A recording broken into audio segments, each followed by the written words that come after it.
Today night dinner class தான் பார்க்க போகிறோம். இங்கே பார்த்தீங்கன்னா தோசை தான், ஆஸ் யூஷுவல் தோசை தான். ஆனால் கொஞ்சம் ஸ்பெஷல். அது பார்த்தீங்கன்னா மரவள்ளி கிழங்கு அரைச்சி போட்டு அதில் கொஞ்சம் மாவு கலக்கி தோசை ஊற்றிட்டு இருக்காங்க. இங்கே பார்த்தீங்கன்னா புதினா நல்லா அரைச்சி அதில் வந்து தோசை. ஸோ இன்றைக்கி வந்து 2 வெரைட்டி ஆஃப் தோசை. ஓகேங்களா, சட்னி நான் அரைச்சிட்ருக்கேன். இங்கே பார்த்தீங்கன்னா தேங்காய் சட்னி, பொட்டுக்கடலை, தேங்காய், வரமிளகா 3 போட்டு ஒரு 5-6 கருவேப்பிலை போட்டுக்கலாம். இல்லைன்னா ஒரு 2 கொத்தமல்லி தழை போட்டுக்கோங்க. போட்டு உப்பு போட்டு அரைங்க, அவ்வளோதான். இந்த தேங்காய் சட்னி அரைச்சாச்சு. ஓகேங்களா, வரமிளகா போட்டதுனால தான் இந்த கலரில் இருக்குது, இல்லைன்னா ஒயிட்டாக தான் இருக்கும். இங்கே பார்த்தீங்கன்னா கொத்தமல்லி சட்னி. ஓகேங்களா, ஒரு வெங்காயம் நல்லா வதக்கி, தக்காளி வதக்கி, அது கூட 2 பூண்டு போட்டுக்கோங்க, 3 வரமிளகா, கொஞ்சோண்டு கொத்தமல்லி, அதையும் போட்டு நல்லா வதக்குங்க. கொத்தமல்லி சட்னி செஞ்சாலும் நல்லா இருக்கும் டேஸ்ட்டாக.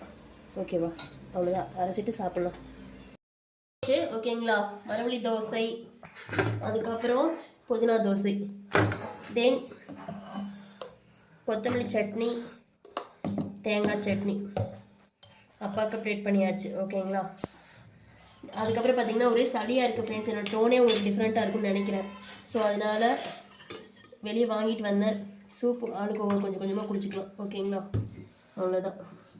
இன்றைக்கி இதுதான் ஃப்ரெண்ட்ஸ் எங்கள் வீட்டில் சூப்பு, மரவள்ளி தோசை அண்ட் புதினா தோசை,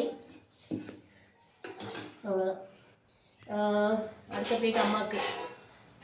ஓகேங்களா, வாங்க ஃப்ரெண்ட்ஸ் சாப்பிடலாம் வாங்க. பிடிச்சிருந்தா லைக் பண்ணுங்கள், ஷேர் பண்ணுங்கள், மறக்காமல் சப்ஸ்கிரைப் பண்ணுங்கள். Okay friends, good night all. எல்லாம் உடம்பு பார்த்துக்கங்க, ரொம்ப கோல்டாக இருக்குது. ஸோ வெதர் ஒன்றும் சரியில்லை, அதனால் நல்லா உடம்பு பார்த்துக்கங்க, பத்திரமா இருங்க.